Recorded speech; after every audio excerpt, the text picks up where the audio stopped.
running because lots of things went wrong. However, Yeah, why don't you explain the whole setup? What you're trying all to, right. what you've done. So, What?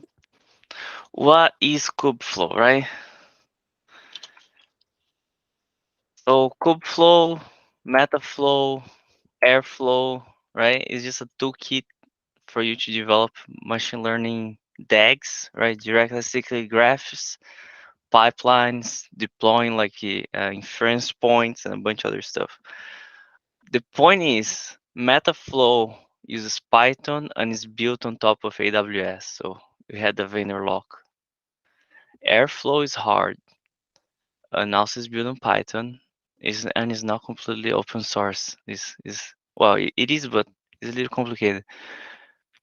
Kubeflow is built on Kubernetes and is truly open source and is founded by the Cloud Native Foundation and Google and a few other large companies like NVIDIA, AWS, and Microsoft. So you have freedom to do whatever you want to it. It basically allows you to pick up these things you do on notebook, on Colab, or even on your local machine. It allow you to go from there to production. You actually start productionalize your model. You add tools to it. You add like XGBoost Insight. You add like uh, Rapids, Desk, PySpark. You just it's infinite scalable, and because Kubernetes works based on namespaces and RBAC, ABAC, and IRSA, you can just like do multi-federated.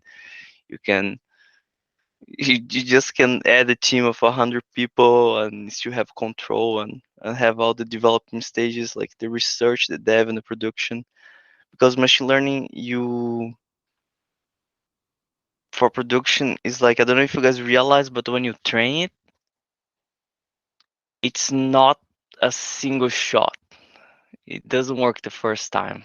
You have to do many experiments, you have to tune hyperparameters, tune many things until it achieves a stage that is reproducible and stable. And then that's when you consider building the deployment or serving pipeline, where you deploy it to. What's funny is that like when you deploy to production, that those DAGs are just a mere representation. That's not in reality what happens. Yeah, in reality, what happens is this thing here. It's called model mush serving. That's what happens. Let's see, this is what happens. We we make a strategy using usually like something built on top of Argo CD if you're doing Kubernetes, and then you have to determine like the runtime. So you associate like let's say the node here or multiple nodes are gonna have a runtime X, and then you're gonna have like models that use the runtime. I don't know if you know what the runtime is. And then you have a strategy to deploy this at scale that is scalable and accessible across like multiple regions and available zones. That's when it gets complicated. And Kubernetes, Kubeflow allow you to do that. I mean, did I help? So it does the automated kind of redistributing of load across multiple machines, right? It's not really automating. It's like it gives you the tool to do it. Otherwise, you have to install a lot of stuff. Got it. Okay. Also, do you mind zooming in a bit? I'm not sure if it's too Let me, readable. yeah, my screen's too big. Let me change it. Yeah, maybe just share the one screen that you're presenting. No, I have too many screens. All right, is this working? Yes. Okay, this is like the case serve part. This is so inside of Kubernetes you have a bunch of stuff, right? You have case serve. Let me show you. Have like components. right? So you have the notebooks as a component, you have the dashboard as a component. Everything is a Kubernetes component. And then you have like let me see if I can show my Cloud9. Okay, here my Cloud9. I was debugging. All right, there you go. So you see this thing here is a AWS Cloud9. Don't think I have anything secret here. Maybe here. But see, this is like the deployment. So as you can see, deployment, EAC, infrastructure. Okay, so we have the Kubeflow manifest.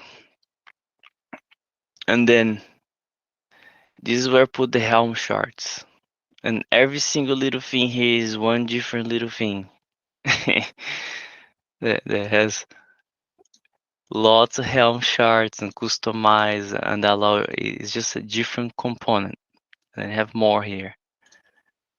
So what Kubeflow is doing is that they put a lot of the common tools that people are doing on MLOps.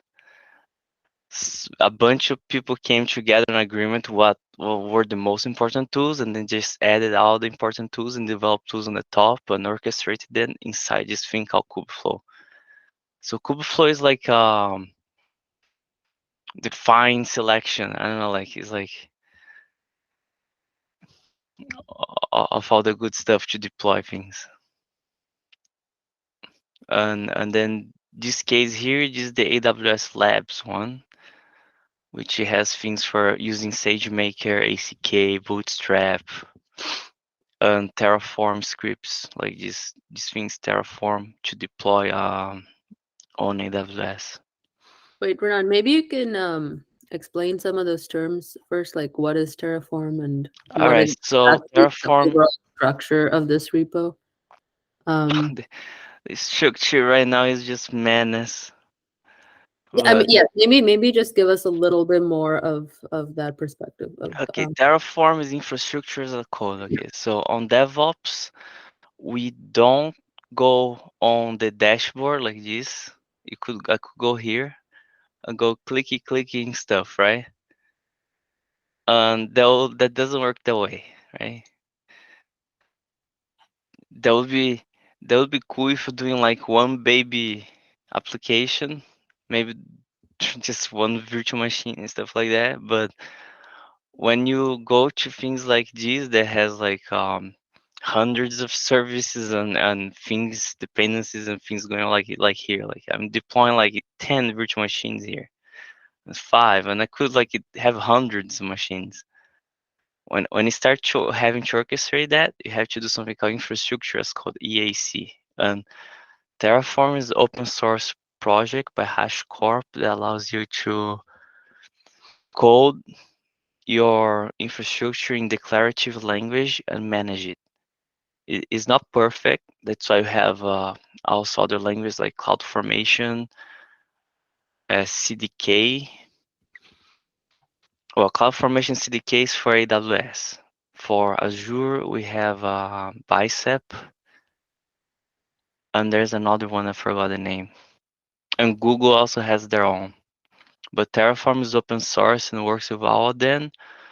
It's not perfect, but does a lot of the heavy lifting. Okay, so that's it. That's infrastructure code for you. And then I have customization, customize. I don't know if you ever heard. Customize is a configuration manager for Helm charts and can you? Kubernetes. I might have missed this, but can you re-explain what a is it a Helm shard? HELM? Like what is that? HELM. Helm chart is just like it's something. It's just like I don't know if you guys are familiar with Docker, and then you have the YAML file, and then you have Docker Compose that just configures the things that go inside the container. And then you have Kubernetes, which is an orchestrator of containers, which add another abstraction layer to that. And then you have Helms, which is just when you're trying to configure. lots of Kubernetes. And then you have customize, which allow you to literally customize the Helm chart. So is like a OOP, when you object-oriented programming, and then make a little factory. Your Helm chart is like your template, and then use a customize to modify your template. So then you can have a um, reproducible Kubernetes clusters, or at least components of the cluster. So in this case, it's important because as you can see, the complexity of the project is very big. So if you don't have it reproducible, debugging gets hard, everything gets hard. Like putting together gets hard. So like we just apply these ideas. I had a question. The very, very basic question. Is Kubernetes for inference or is this for more model training or is it both? Kubernetes has nothing to do with machine learning itself. Kubernetes is an orchestrator. Is Kubernetes allow to run everything here. Okay. Okay. Kubernetes, right? Is If you were to use it though, what I guess I don't know. What are you are just like managing lots of containers. Is a container orchestrator. hmm What they use this for? I have lots of containers, right? To deploy like a machine learning project, and then I need to orchestrate that. So then I use that. So the difference from like going from research or collab or your own premise like little hobby to a real world like world class research or production is this. Like is no longer is no longer on that small scope, but is spread across multiple machines with lots of containers and multiple users, and unlike also like data lakes. You have many data lakes, so you cannot do that on the way you probably see people doing on Collab or in the local machine. Okay, so where should we go now? Any questions? Anybody wanna ask things? so just to make sure I like understand it, so you have like eight, I don't know, 8 or 10 or 100 or something different Docker containers. This just allows you to resource manage where when you deploy things, which clusters and CPUs, whatever, get used and how they're managed. Okay, so on the machine level, let me see here. Kubernetes. I like to use this here, iceberg, right? I mean, for Docker container management, isn't it? Can you have one container that you're running across a lot of different instances? I guess. Uh, no, you cannot have that. Okay, so the pod has containers inside of it. So you have a node, and the node has usually you have one machine per node. You can have more. And then under the node you have pods. And inside and then you have two main pods. You have the worker pod and the service pod. And then inside the pod you have the containers. Can you zoom in? I don't think any of us can read this. This no, this is kind of like a joke, but it's real joke. I don't know. This is the level complex. You see, you start here, Docker pods and all these things, right? Fun, and then you go, and then you start going down the madness of Kubernetes, and then you start getting all the way down to the machine level, to bare metal. So it's extremely complex. Lots of things going on behind the scenes on Kubernetes. So Kubernetes is this orchestrating the oh, I forgot what I had asked, but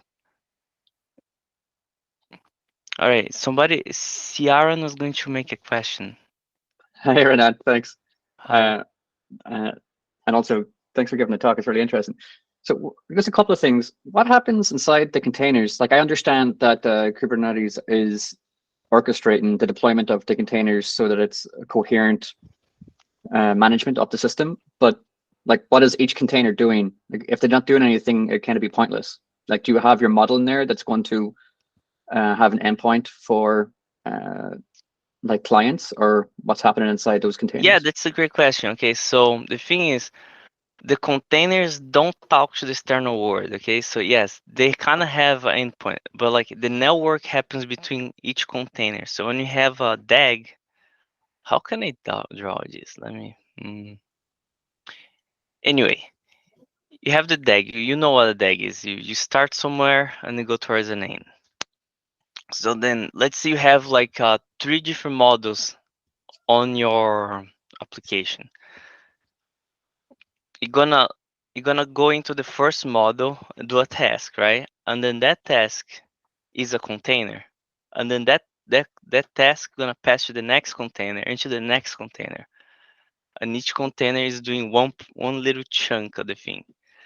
And then you configure the container to run an optimized for the model you're running on the container. So like when you have your Jupyter notebook, you you you have a Python decorator you put on top that, and then you set up the model function or the logic determined for that step on the DAG to use like a specific container image or something. You could have optimized for it. Could have Mm, optimized like the CUDA configuration, optimize utilization, a bunch of other stuff, and then like it becomes its own unit. And also, if it fails, the whole system can like prevent a catastrophic failure and just bring another container inside the pod, and that's why you have the pod. Like the pod is holding all those things inside the pod, and then like you have to kind of orchestrate, like you have to determine more or less like how many containers you want per pod, how many pods per node, because I don't know if you know, Linux has the OOM. And then if you pass the limitations of the memory, you will kill your machine, gonna dump everything out, and then like you're gonna have a catastrophic failure on the cluster. mm. This I understand. Thank you very much for the nice answer. I think I'm still confused about one thing. So Kubernetes, yeah, I think what you're saying is that this is just a package. Kubernetes is a package that allows you to do a good system design that allows scalability and redundancy, like with the pods and all the stuff. But I think I'm still conceptually confused about like how this ties together with a real world application. For example, imagine hypothetically, just for the sake of argument, I have a model that classifies images as cats or dogs that's exposed to the world. What would happen? Like a user would send in an image, and then how would that integrate into this Kubernetes workflow? Do you see what I'm trying to understand? Yes, yes. Okay, so let me see if I find a good image for that. But You must hate researchers. These are very simple questions. I'm sure. no, it's fine. Like I'm trying to. I was there on the research path and on this path because it seems to be the industry path. But anyway, Mm, you have a load balancer, right? I don't mm. know if you know a load balancer. Yeah, yeah. Okay, so the load balancer expose like an endpoint to your domain. The user sends an image, right?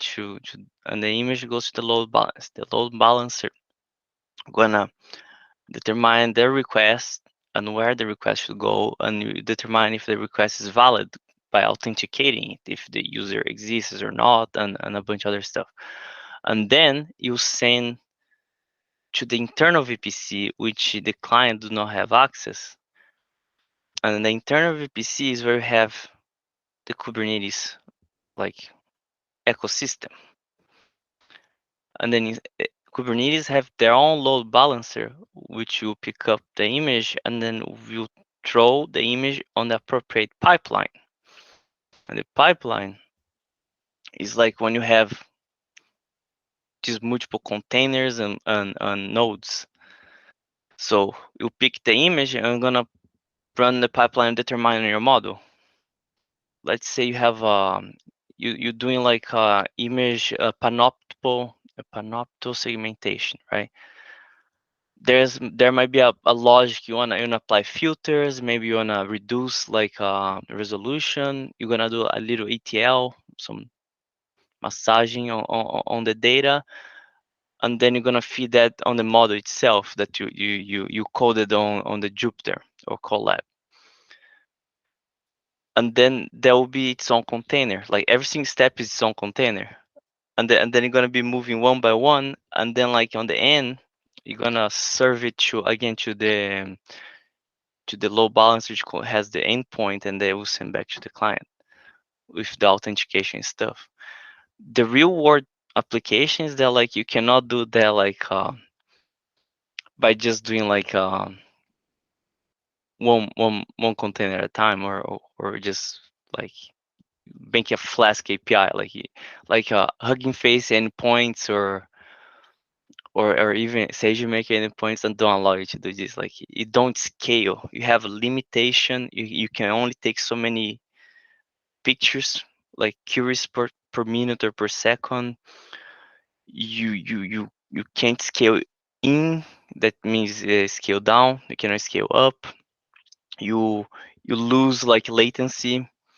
See, you cannot associate, like for example, if the user is on US and you have a user on Europe, you cannot like change that on the fly. You cannot automate that. There's a bunch of there's a lot of things going on. Yeah, that's very illuminating. Yeah, thanks very much. I think that clarified I mean, my I conceptual need to points. actually make a better presentation because the thing didn't fail. It actually failed. Like I was launching this. Let me see. E, they didn't approve my certificates for West, and then I was trying to launch on East, and then I run some other problems with false authentication. Wait, Renan, did you write up like a guide or something on all the I stuff? actually wrote a guide. I'm writing the documentation. This is part of something I'm doing together with NVIDIA. I don't know if you know, like there's the NVIDIA Inception program and there's the NVIDIA Insider program. I'm part of the Insider program, and I have to produce content for them and help with some other stuff. And this is something I'm doing right now. And yes, I'm writing a guide. I'm gonna put videos together. And the idea is to put a demo, and then I was hoping it was going to actually work, and I will show you a large language model, like how it works behind the scenes, but it didn't work. No worries, you can always follow up. Got it. I think like have you started putting that doc together perhaps just so that we can understand everything that you've set up already and Oh how that yeah, I have it. I have it. Like I don't know. Can got you it. see this? Would you want to walk us through that? It's just a mess. You just have it Yeah. here. Like Okay. okay, so where we start? Let me see. Oh yeah, we start by making the domain. You go here, Route 53, and then you create a domain. It's, Not sure if you're sharing the right page. Oh, there we go. Cool. it's pretty straightforward. It's just like you make a domain. Everyone knows how to make a domain, and then you make the certificates for whatever zones you deploy your cluster, because the SLS and TLS is it works on US East 1, and then the validation happens in U East 1, and then it has to bounce back to whatever other regions you have endpoint. So that's a big thing. And then okay, menu is important. I don't think I can show. Let me see, maybe. Hmm. Yeah, I don't have anything secret here. Okay. Good. Yeah, this is not secret. Okay, so menu is like a Google Drive on steroids. That's what it is. It's a super Google Drive. It's a massive block storage that allow you to leverage any cloud and on-premise like storage you have, which is extremely super cool. This is badass cool. And then of course you have to set up the user for the menu so you can actually attach each group, a user group, and then you can attach the policy. I don't know if you know how that works, but that's here. I'm gonna show you EAM. Uh, okay, that's how AWS works. Yay. Oh no, I have 32. Dang, I have to fix this. Ah, all right. So you have user groups, right? You make user groups and you attach user to the user groups. So then I made menu, right? And then attach this user to menu. And then attach the policy to the user group. Why you do that? Because it's easier to manage. You don't want to attach a policy to the user. You want to attach policy to the group and the user to the group. So then it's easier for you. And you add tags also. You can track it. That's you have to do this. You have to set up your admin user so you can have, because you don't use the root, of course. So you set the admin for Kubeflow deployment. You have to make a Kubeflow user. Like, think about this, like user is not necessarily the user as a physical person, but the machine. So you need to have the user, like for the machine, with programmatic access through like API keys and stuff that they're static for the machine. And then you also wanna have user groups of people, which you use other techniques to authenticate those people. So okay, so we do this thing here, and then you have roles. Yay, roles, lots of roles. Roles are important too, but I couldn't get that working very well with Kubernetes. Roles is like when you pick up a job. I don't know, like the person gonna be developer for front end. Then I make a role here. They're gonna give all the permissions that job means. And then I can attach roles to groups or roles to user or different ways. You also can do tags. For example, I can associate tags with certain roles, and then anyone with that tag, and the tag is unique. So then I know, for example, if I get a cybersecurity event, I know a spike of data, and that's something cool. I don't have it set up yet, but that's something really cool. Okay, so if I see something that's suspicious, somebody is doing a data dump, right? That's a wrong thing, right? And then there is an alert, and I see which tag it is, and I can either make it automatic or boom, or manually I cut the people off. That's how you prevent being hacked. Super cool, right? Let me see where I go now. Menu. Okay, have menu. Cognito, it's important, but I was using Terraform. Terraform is not good to deploy Cognito, so that caused me issues during this week. Okay, Cloud9. Okay, I have to fix this, but Cloud9 is this thing where I have this thing open here. So I don't know if you know, this is a super cool IDE that is free to use by AWS. Mm, okay, it's not on this one. I have one on Oracle. Here, there you go. See, you make an environment is they do not use VS Code. They use something else. I forgot the name, but is a cloud hosted IDE that integrates all the tools you need for development. Like it has Git, It has like a file, has AWS stuff, and you can configure a little bit more. I personally prefer VS Code Server, but that's a little hard because it's self-managed, and then I don't have that much time to prepare them on that. All right, so let me go. I had one here. Let me. Okay, so Cloud9 cooling notebook. Okay, so then this is Terraform. Okay, after we set up like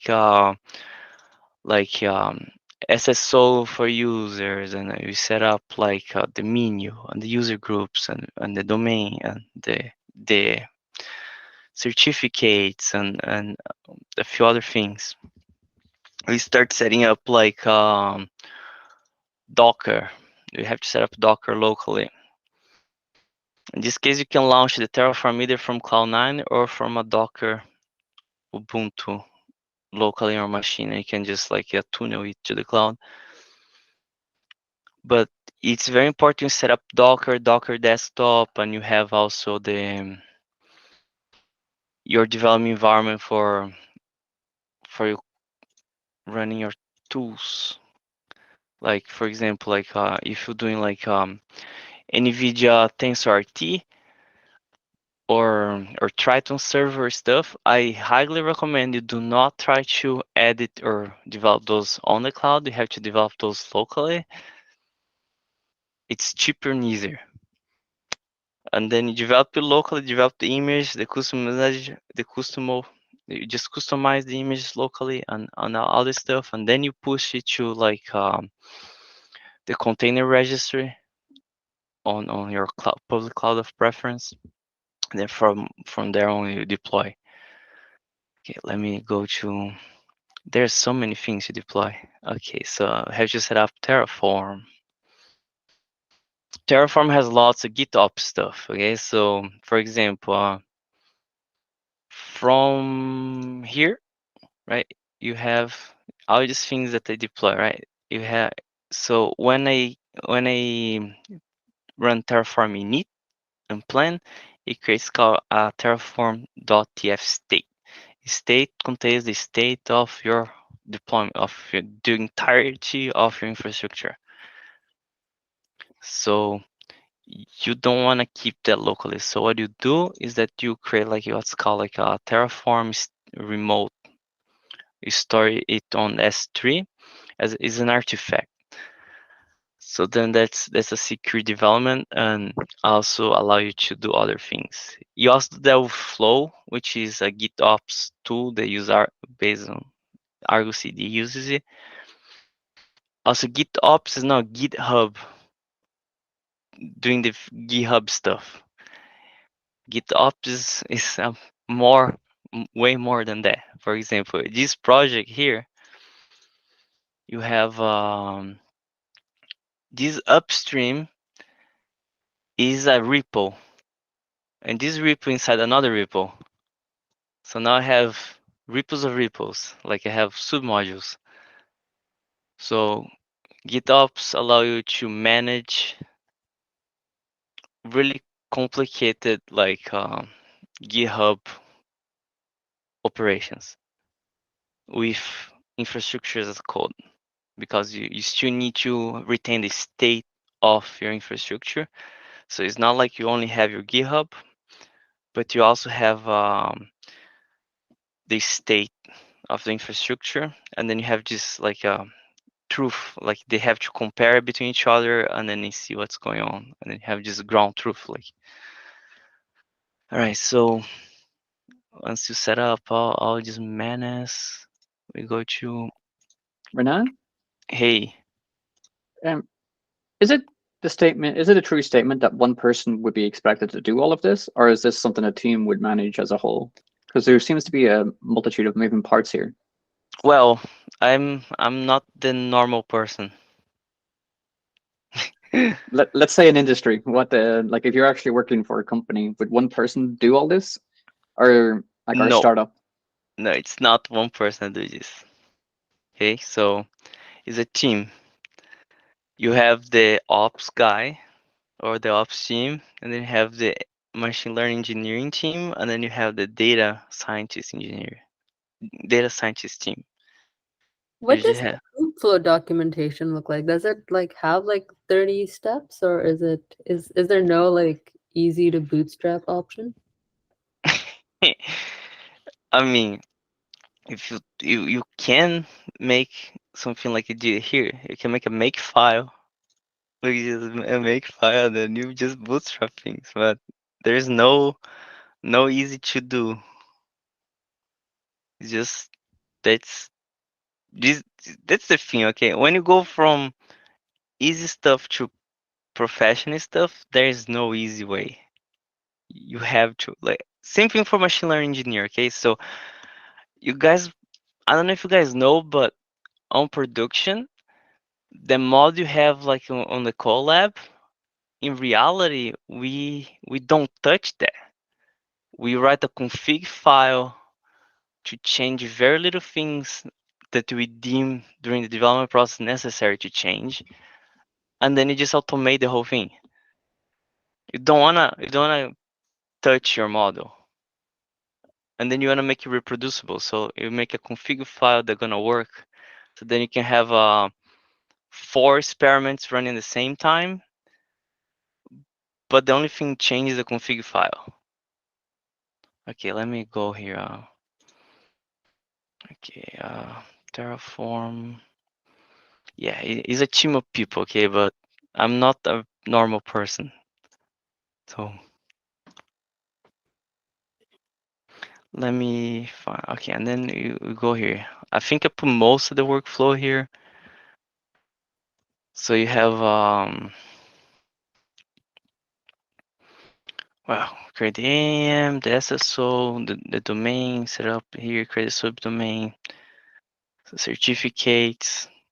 This is not necessary, but this is the workaround I was going to modify to do because Cognito with Terraform sucks.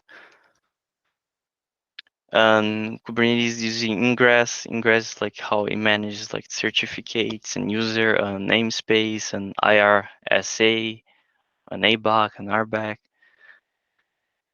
Um, and then we go to the documentation itself. Let me go here. And this is their official guide. So there's 3 ways to start the deployment. You have to create an Ubuntu environment because the commands and everything only works on Ubuntu, and also it works as a security layer on the special tool you need. So then you create either you make a virtual machine and it probably would work locally, or you do on Docker, which works locally on the cloud, doesn't matter, or you do Cloud9, it's probably the easiest. And then you start cloning the repos, like this is the Kubeflow from AWS Labs and from Kubeflow itself, the manifest. You clone the repos, and then you have to they have specific heads. So because it's an active project, you have to be careful. So you go into a specific head of development that is proven to work, and then just work on top of that. You don't wanna we don't wanna patch the latest and greatest because it's probably gonna break. And then you run the make install tools, which as you can see is on the make file. You see install, CLI, install stuff. Is determined right here. That's how I automate stuff. Install tools, and then you're gonna install all these things that you see above, which what you need, and then you make sure you set up Python to a specific version they use. Yeah, and then you have all these weird tools that you guys probably never saw your whole life. Okay, and then that's how you do the basic, the startup area, and then of course you have to make sure you have a user for a profile for the user for the Kubeflow, because if you're using a human user SSO is a temporary credentials, and it will not work, and KMS will not register that. And then from here on, you either could just be deploying like through customizer Helm charts, or you could just do Terraform deployment, which I chose this one. And then you go into deployments, Cognito, Terraform, which you can see here, deployments, Cognito, RDS, S3. Mapping is the most complete and automated. And then you go Terraform. This is the file that Terraform init plan and uh, oh man, I even forgot the name. But this is the file that will deploy the entire infrastructure for you. And there's a logic associated behind it. But yes, that's Terraform. And of course, if you have a domain on router 53 and you are not you don't have a subdomain already created, you need to tell your code to not create one. If you don't, you just create one, and then you just set up, as I told you, those previous steps, setting up menu user. And now I start loading up this environment variable. This environment variable is important because on here we have variables. See variables here? So these variables, they fetch their value from the environment variables. So you modify the true environment variables. Through these, I think, no. Yeah, you see, I set up these TF variables, which through the environment variables, as you can see, like I load the environment variables and then I go down here and then I set up the TFVars with the environment variables, and also Kubeflow is automatic. No, Terraform is fetching environment variables also.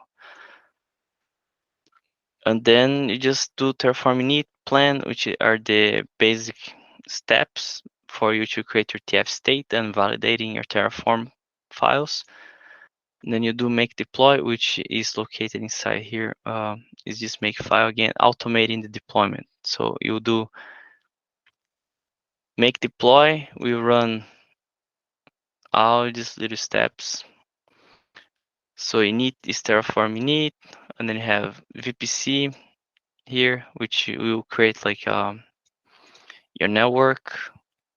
And then inside here, you're gonna point to other files in many other areas, which will create your network configuration, and that took a while to set up.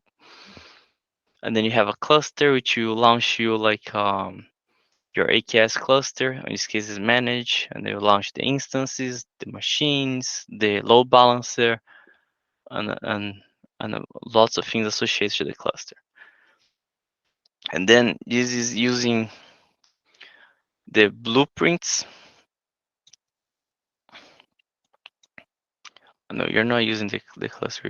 You're doing create the cluster, and then you go blueprints. So AKS blueprints is AWS and Terraform has a project where they already predefine like common objects you can just use to literally blueprints you build on top. And these are the add-ons for Kubernetes. And then we're gonna be building on top of blueprints, you customize inside of thing, the build on top of the blueprints. And then you have the components, which you drop the components, and you can find them down here. As you can see, you have locals, Helm, data. This is gonna fetch data you're gonna use to set up many things. And as you can see, you have a module blueprints gonna get from source, GitHub. I'm gonna be setting up like cluster, AKS, subnets, like identification, node groups. And this is the add-ons gonna be just adding stuff on top of the AKS, like ID endpoint or IDC, which is part of IRSA, but is like you pass the row from the top, because your cluster is not AWS. Your cluster is like your own cloud inside the cloud. So now you have to pass all the access keys and identification rows to the cluster, and that's the OIDC is doing. and then just keep deploying a lot of stuff. And then you have this is the outputs that you're gonna use later because you wanna have a feedback from the cloud. So you wanna see the endpoint names, provider version. You wanna see your domain name. There's a lot of data that you need to get out in order to set up, and also is important for later on to do Prometheus and Grafana. All right, and then after you do this, as you can see, Terraform output, you run this output to show your domain, and then they will give you a link, which with Cognito send to a SSO page, and then log in just like log into any application line, and they will talk to DEX. So Cognito user pool and Kubeflow. Kubeflow use DEX. So Cognito will create the user pool, and the user gonna have authentication, gonna have the username, an email, a unique password, um, and a few other things associated to it. And then that will talk to that what will allow you to, like, for example, if you use Cognito user pool, when you access the load balancer will send you a JSS token, and then your browser gonna ask to log in, and then you're gonna log in to using Cognito. And if you go Cognito approves you, it sends back like a message down the stream for you to access the Kubeflow, and not only access the Kubeflow dashboard, but you only give you access to the resources you're authorized to access on the dashboard, on inside the ecosystem. So let's say I make a deployment in 3 regions, and then I have lots of different clusters and lots of different resources.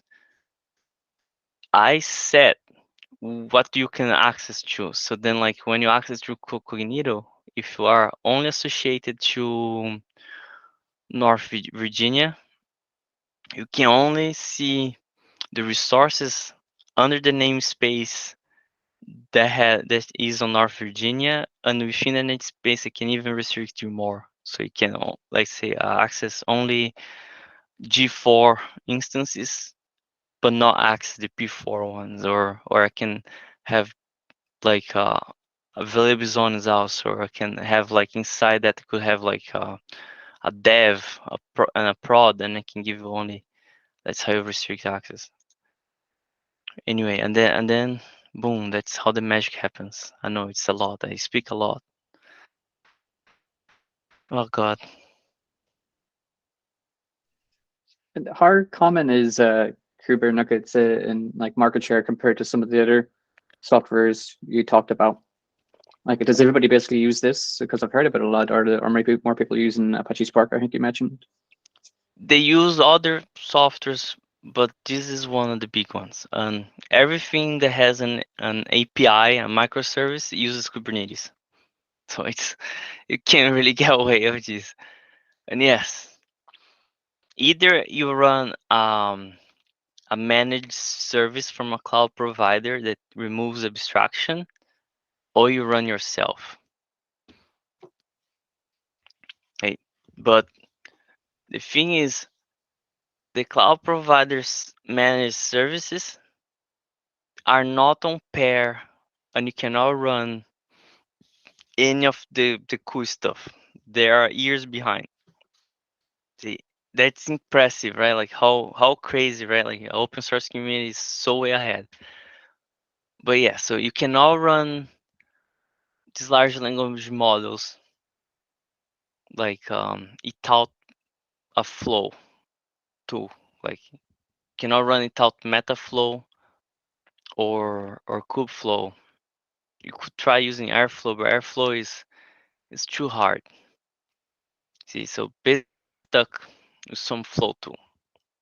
Even if you try to use just SageMaker with the tools they offer, they have their own little flow tools and things, and deploy like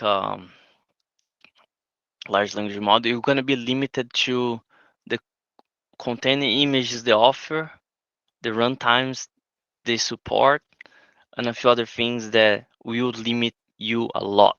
Like you're gonna be very limited. And also, if you even if you wanna make it highly accessible and scalable, you cannot use the endpoint, and then you're gonna have to use your own Argo CD. Now, Argo, for those that don't know, is this thing here, Argo workflow. It's a super cool tool.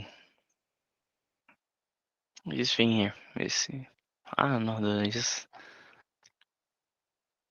make you hate your life.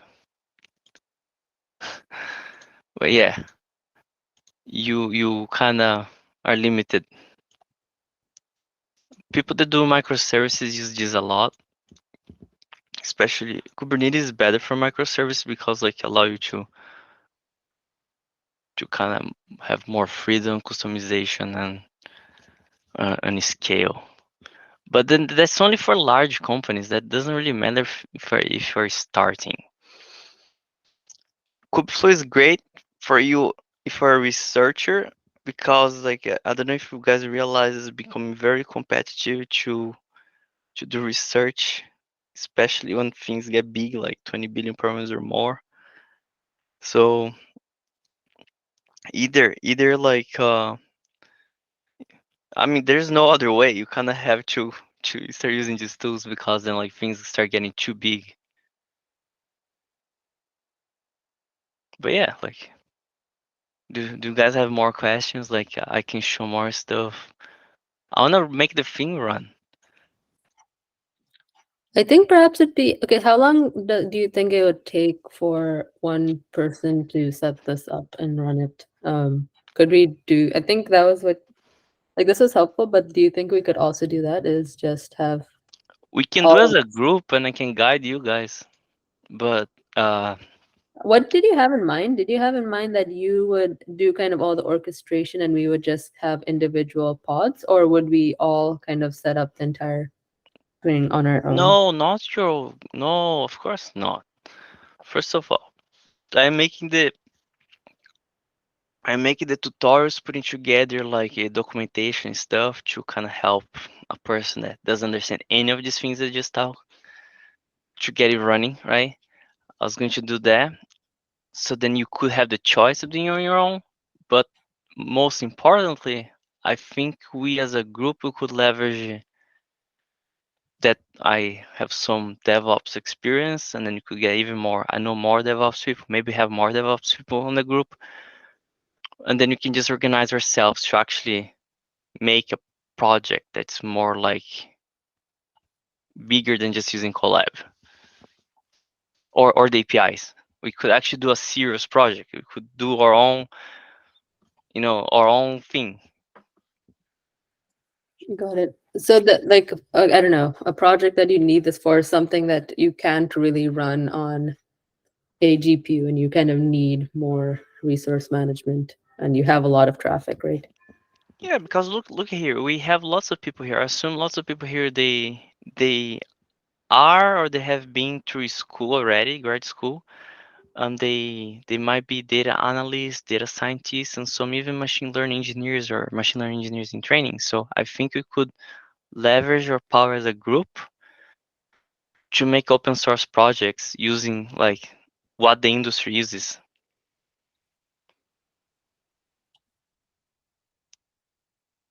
I mean, it could be wrong, but I think it's freaking cool. Like we could make our own like 20 billion parameters model.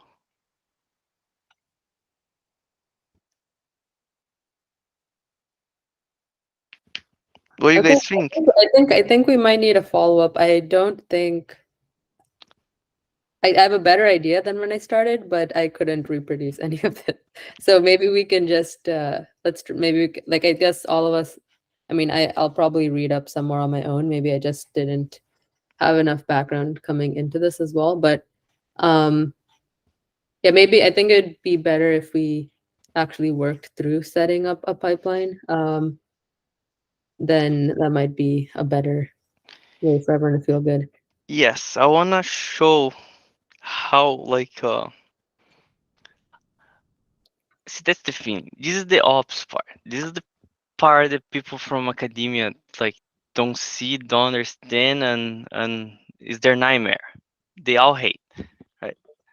The thing is like academia and and production are so far that Jesus is trying to bring this to them. So then I want to show like the things they're similar to the data scientist and machine learning engineer.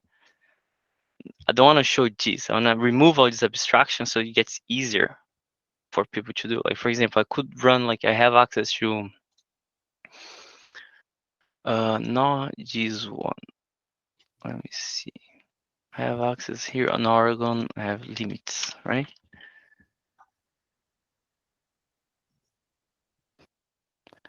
And then go to P4. Look this. I have this can run.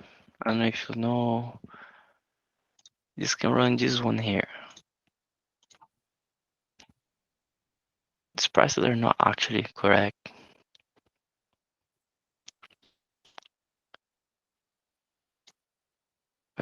West Oregon. Then I'm gonna go P4. Have access to this little monster. I don't know if you have a 640 gigabytes of VRAM machine sitting on your dorm or room, but the cloud I have access to all these fun toys, right? And then I like to play with these things. So things like as I told, this is not a one person type of thing. You can pause it, you can do that if you don't like your life or sleeping. However, by combining our efforts, we can make our projects more relevant. And of course, given if you find funding, right? Because these things are expensive. I think I can find funding.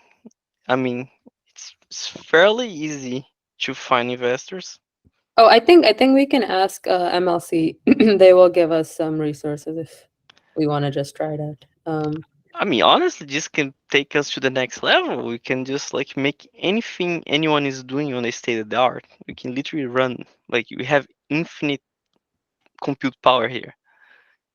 I guess my point is like before you need that, you need a product that people are going to use. So I think none of, at least for the most part, it's good to know, but until that's the case, I doubt we would actually need. No, no, you don't need a product. So that's how the market works. Okay, so you make your product is your professional service.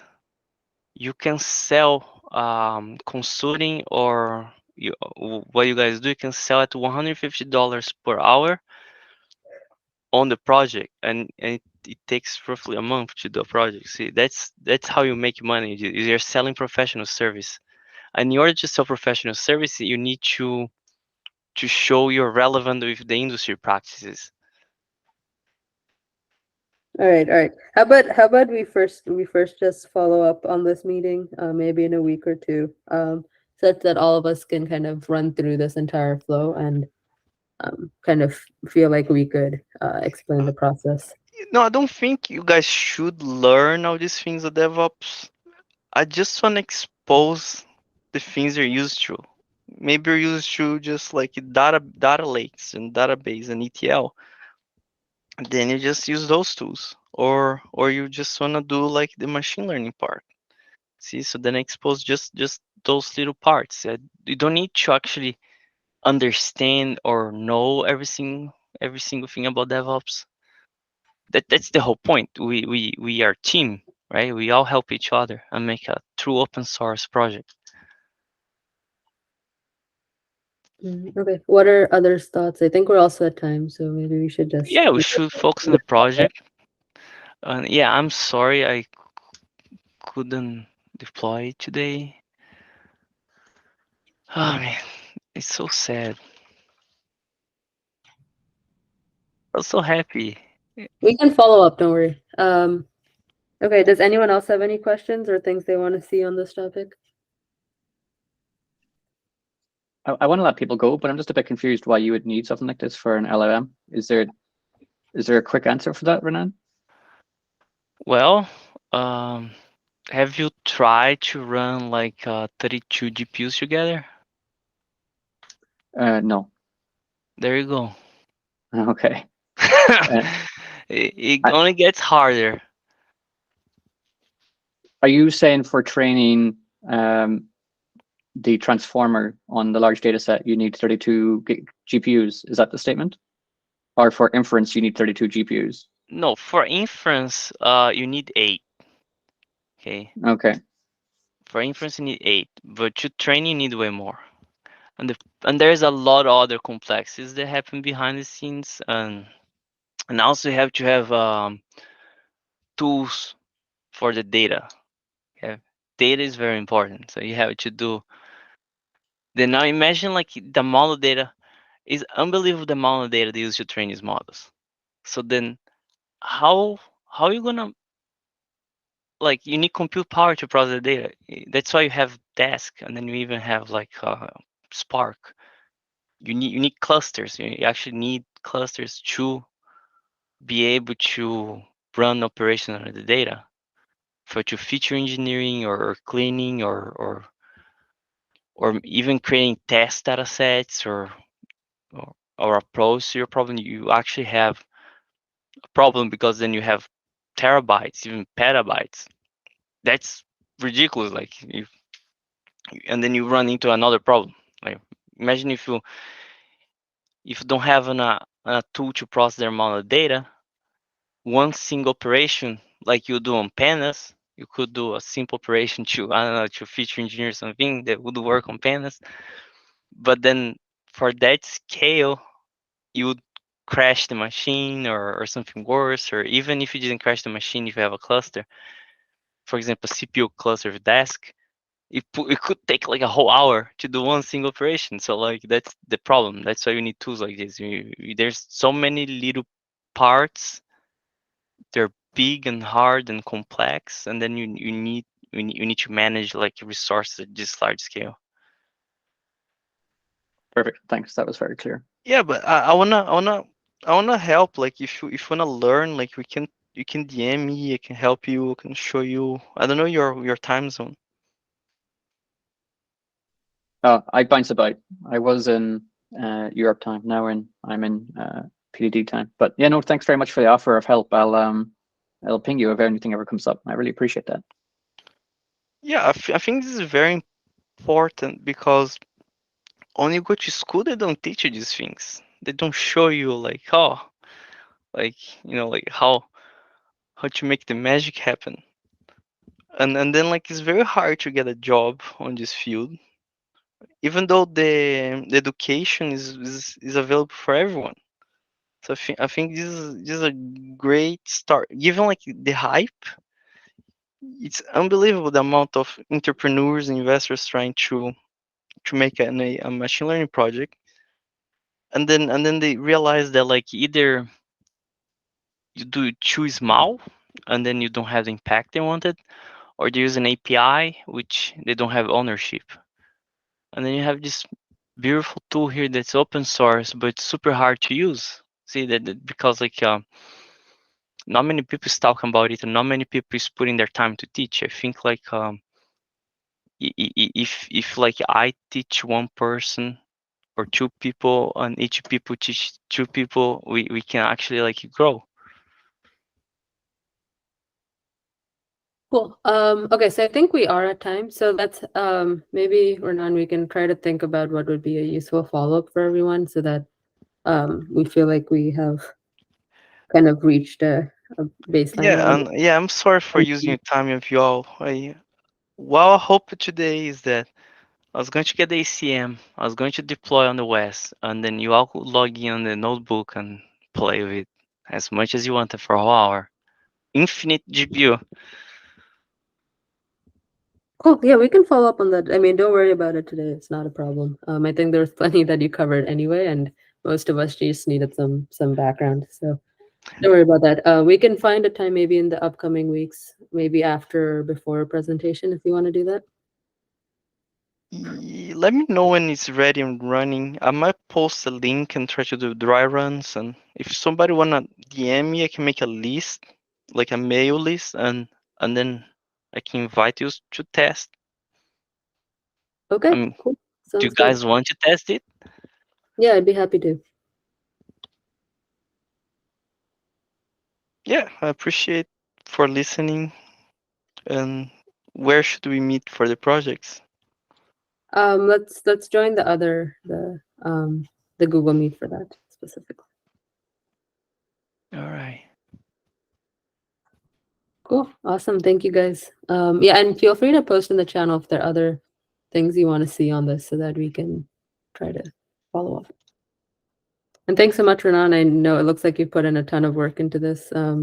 Yeah, just want everyone to kind of get the full value of what you're trying to share. So yeah, feel free to let me know and we can try to do more follow-ups as needed. I mean, yeah, this is not easy stuff, right? It's so complex. Yep, I'd imagine. Cool. I